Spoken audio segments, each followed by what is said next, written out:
In 1923, a health inspector knocked on the door of a tenement apartment on Mulberry Street in Manhattan. Inside, he found a woman named Rosa Caruso hanging cured pork from the ceiling pipes, a wheel of homemade cheese wrapped in cloth on the windowsill, and a pot of tripe on the stove that smelled like it could knock you sideways. He fined her $3, she paid it, and went right back to cooking. That scene repeated itself across little Itali's from New York to Chicago to San Francisco for decades. Italian grandmothers did not just cook food American health inspectors had never seen. They cured it in bedrooms, fermented it in basement, and brined it in bathtubs. They foraged in city parks. They slaughtered animals in back alleys. They made wine during Prohibition and hid it behind false walls. They were called unsanitary, dangerous, a public health menace. And here is the twist. Scientists and food historians are now circling back to these same recipes and calling them something different. Genius, culturally irreplaceable. Some of the most nutritionally dense, microbiologically sophisticated food traditions ever carried to this country. Number 7 on this list was specifically banned by the New York City Board of Health in 1934. Number 3 violates FDA guidelines to this day. And number 1. The dish that anchored every Sunday table from South Philly to Boston's North End was called a public health hazard in 1952 by the same government shipping processed cheese in tin cans to school cafeterias. These 20 recipes did not disappear because they were wrong. They disappeared because America decided it knew better than the women who had been perfecting them for 500 years. Let's start the countdown. Number 20. Sunday gravy with pork neck bones. Every Italian-American family called it something different. Gravy sauce, the red. But the Sunday ritual was the same from Staten Island to San Jose. Pork neck bones browned hard in cast iron until the fat rendered gold. Then submerged in crushed San Marzano tomatoes and left to simmer for 4, 5, sometimes 6 hours. In the 1940s, neck bones cost about 8 cents a pound at the corner butcher. Families who had left poverty in Calabria and Sicily understood that bone, marrow, and connective tissue cooked low and slow released a depth of flavor no lean cut could match. The collagen broke down into gelatin. The marrow enriched the sauce. The tomato acid softened through hours of heat into something smooth and complex that number 90 Newt version could ever replicate. Health inspectors sometimes flagged the long room temperature, standing time, and the uncovered pots left warming overnight. Italian grandmothers nodded and ignored them completely. They had been making this gravy since before anyone in an American uniform was born. Number 19. Lardo on toast. Walk into an Italian grocery in East Harlem in 1938 and you would see white slabs of it stacked in the cold pure pork fat salted with rosemary, garlic, and black pepper, then aged for weeks in marble basins or ceramic crocks. Sliced paper-thin over-warm bread. It melted on the tongue into something so silky it seemed impossible it came from a 5-cent cut. By the 1950s, regulations on cured pork fat effectively pushed lardo out of most Italian-American delis. The tradition went underground, made in apartments and cellars consumed at family tables where no inspector would ever knock. In 2003, the FDA attempted to block the importation of authentic Italian lardo on food safety grounds. The outcry from food historians reversed the decision within months. The same product your grandmother made in a coffee tin in the Bronx was declared artisanal, imported at $30 a pound to Manhattan restaurants and sold on charcuterie boards. Number 18. Bratzi stuffed with hard-boiled egg. This was the dish that separated Sunday from every other day of the week. Thin slices of beef pounded flat, layered with breadcrumbs, garlic, parsley, pine nuts, raisins, and whole hard-boiled eggs, then rolled tight, tied with twine, and braised for hours in Sunday gravy until the meat turned dark and tender, and the egg inside sliced into a perfect golden spiral. When cut at the table, that cross-section revealed rings of whitened yolk surrounded by seasoned beef. It looked like it required professional training. It required patience, a pound of bottom round, and knowledge passed from hand to hand across generations. Health officials in the 1940s were suspicious of eggs held inside cooked meat for extended periods. Bratzi did not appear on restaurant menus. It stayed in kitchens where grandmothers knew that what they were doing was not dangerous. It was chemistry practice long before chemistry had a name. Number 17. Ciccioli, fried pork fat cracklings. When a pig was butchered, nothing was wasted. The scraps of fat and skin left after rendering lard were pressed, fried again until crisp, and packed into crocks. Ciccioli were the byproduct of thrift, but they were also among the most intensely flavored things your grandmother ever set on the table. Dense, salty, crackling between the teeth. They were eaten with bread or stirred into polenta. Italian neighborhoods in Providence, Utica, and Cleveland had butcher shops selling ciccioli by the bag through the 1960s, when industrial meat processing arrived and small butchers lost access to whole animals. Ciccioli vanished almost overnight. You cannot make them without the scraps, and supermarkets sell no scraps. The tradition survived only in private kitchens, passed down by families who still knew someone willing to sell them the parts the packing plant called waste. Number 16. Zuppa Drippa Trapeze soup with tomato and mint. Friday was a meatless day in the Italian Catholic calendar, but Trippi occupied a theological gray area that grandmothers exploited with considerable creativity. Clean tripe simmered for hours with tomato, onion, celery, and fresh mint until silky and tender. And it was the Friday meal that 740 filled every seat at the table. The mint cut through the richness, lifted the broth, and transformed what smelled like an alley behind a butcher shop into something you could not stop eating. In the 1950s, Italian butchers on Arthur Avenue in the Bronx sold tripe daily. By the 1980s, as that generation aged and moved to the suburbs, the market collapsed. The last Trip butcher on Arthur Avenue closed in 1991. His daughter, who did not cook it herself, said people just did not want it anymore. What she meant was that the people who wanted it were gone, and nobody had bothered to teach the next generation why it mattered. Number 15. Homemade wine. The basement prohibition vintage. During Prohibition, a specific exemption allowed heads of household to produce up to 200 gallons of fruit juice per year for personal use. Italian grandfathers across America read that law carefully, nodded, and promptly began making wine. The grapes came by rail from California, unloaded at stations in Brooklyn and Chicago, and handed off to men who had been making wine since they were 12 years old in Campa.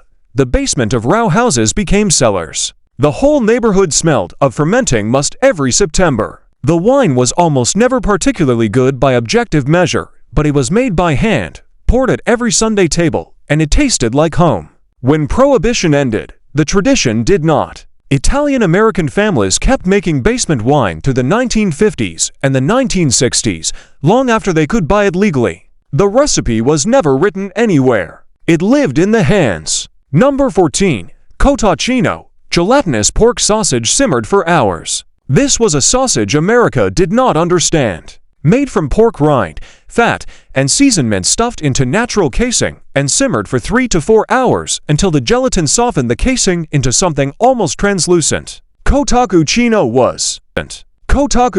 was served sliced over lentils on New Year's Day and at Sunday tables throughout winter. The texture was unlike any American sausage. Soft, almost spreadable, rich with gelatin, its casing yielding between the teeth. The seasonings, clove, nutmeg, cinnamon alongside pepper, and salt, had no American equivalent and no American frame of reference. Health officials flagged the long simmering at uncertain temperatures. Italian grandmothers flagged the absurdity of people who knew nothing about food, telling them how to cook it. Cotacino today appears on Italian restaurant menus at $22 a plate. Described as artisanal and house-made. Your great-grandfather bought it from the pork store on the corner for 40 cents and simmered it next to the radiator on Christmas Eve. Number 13. Crudio. Raw salted fish at the Sunday table. Southern Italian coastal communities had been eating raw salt-cured fish for centuries before anyone invented refrigeration.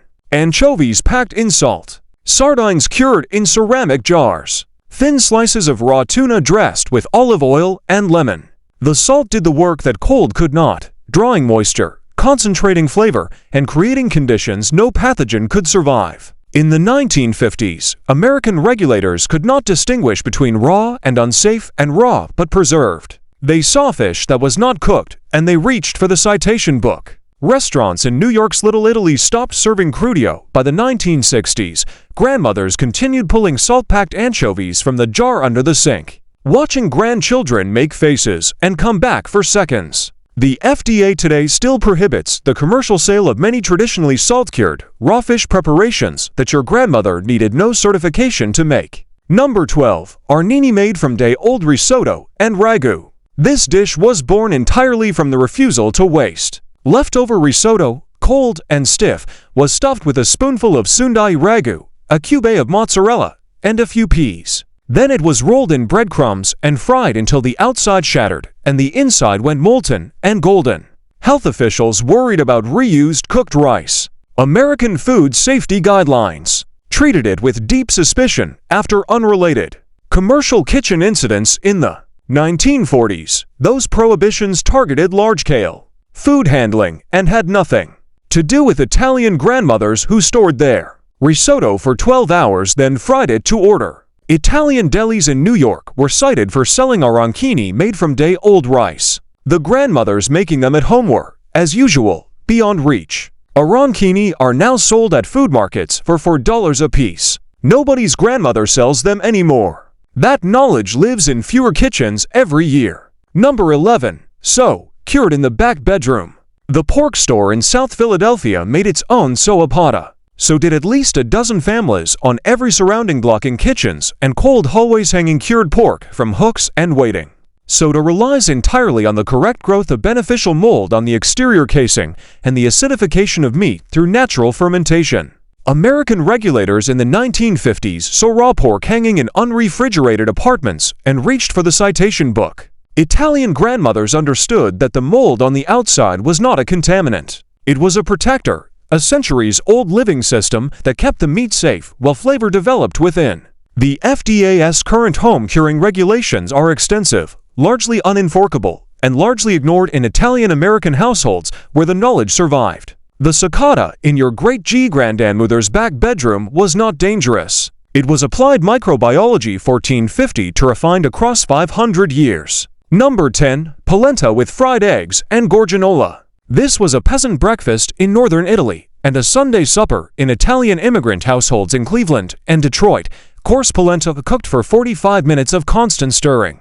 Poured into a shallow bowl, topped with a fried egg whose yolk ran into the grain, and scattered with crumbled raw milk gorgonzola that softened in the heat into golden threads. The cheese was the problem. In 1949, the FDA began requiring all soft cheeses imported from Italy to be made from pasteurized milk, classifying raw milk, gorgonzola, as a public health risk. Italian-American families pointed out that gorgonzola had been made from raw milk for at least 1,000 years without triggering the epidemic being predicted. The argument has never fully resolved itself. What resolved was the tradition. Your great-grandmother knew the difference between real gorgonzola and the pasteurized substitute with her eyes closed. The Sunday polenta supper quietly disappeared along with the butcher shops that stocked the real thing. Number 9. Bacala salt cod soaked for days. Salt cod dried until it resembled a wooden plank was purchased at the Italian fish market and soaked in cold water. Changed 3 times daily for 48 to 72 hours until the flesh softened, swelled, and shed enough salt to become edible. Then it was fried in olive oil, braised with tomatoes and olives, or layered into a pie. Health officials were troubled by the multi-day room temperature soaking.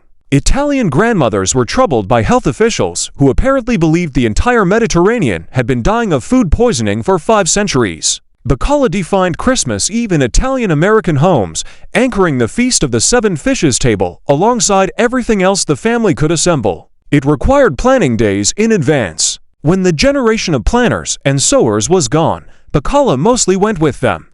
In 1955, it sat on the counter at every Italian fish market in every American city with an Italian neighborhood. Today, it is a specialty order if you can find it at all. Number 8. Ribollita. Twice boiled bread soup. Ribollita means reboiled. It was by design and definition leftovers.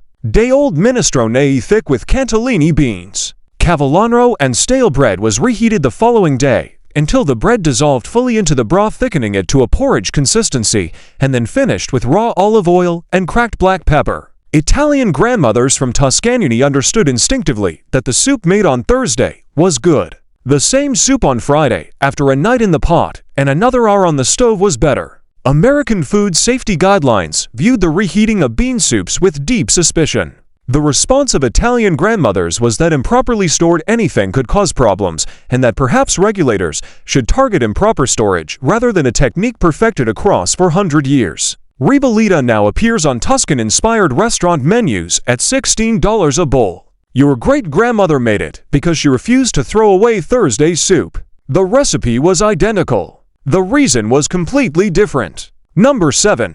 Raw eggs of the banned Sunday dessert. In 1934, the New York City Board of Health issued a specific advisory against the preparation and commercial sale of uncooked egg preparations, citing salmonella risk. The advisory named Zabaglian explicitly. Zabaglian is nothing more than egg yolks, sugar, and Marsala wine whisked over a double boiler until thick and foamy. It never fully cooks. The eggs never reach pasteurization temperature. It is raw or nearly raw and has been served in Italian homes since the 15th century. Italian grandmothers across New York and New Jersey read the 1934 advisory and made zaglian for Sunday dessert. Anyway, it appeared in ceramic cups alongside fruit. It was spooned over cake. It was poured warm directly into the mouths of children who had been told it was medicine because what else could it possibly be tasting like that? The Board of Health never managed to knock on every apartment door. The Zabalone continued for another 60 years without a single recorded consequence. Number 6. Tripa alla Romana in the apartment kitchen. This was different from the Friday tripe soup. This was Rome on a Sunday. Tripe cleaned, parboiled, cut into ribbons, and braised for hours in a sauce of tomato, guanciale, white wine, and pecorino romano until each strip had absorbed the sauce completely and the cheese had melted into the whole. The smell was challenging. There is no other word for it. It filled the hallway. It reached the floor above and below. Neighbors who hadn't grown up with it knocked to ask if everything was all right. Everything was more than all right. Everything was spectacular. American landlords in the 1940s and the 1950s occasionally included lease clauses prohibiting the cooking of offal. Italian tenants occasionally signed those leases and ignored the clause completely. The smell of Tripa alla Romana on a Sunday morning was the smell of the old country, and no lease clause was going to change that. As Italian butchers who cleaned tripe properly closed their doors, the dish retreated from kitchens into restaurants, and the Sunday ritual had anchored went with it. This was a Saturday morning ritual wherever someone still knew how. Fresh curd was heated in salted water until it became plastic and stretchy, then pulled, folded, and shaped by hand into white balls that went straight onto the Sunday table, still warm from the pulling. Fresh mozzarella pulled within hours of eating is a completely different substance from the plastic-wrapped block in the dairy case. The texture is pillowy and yielding.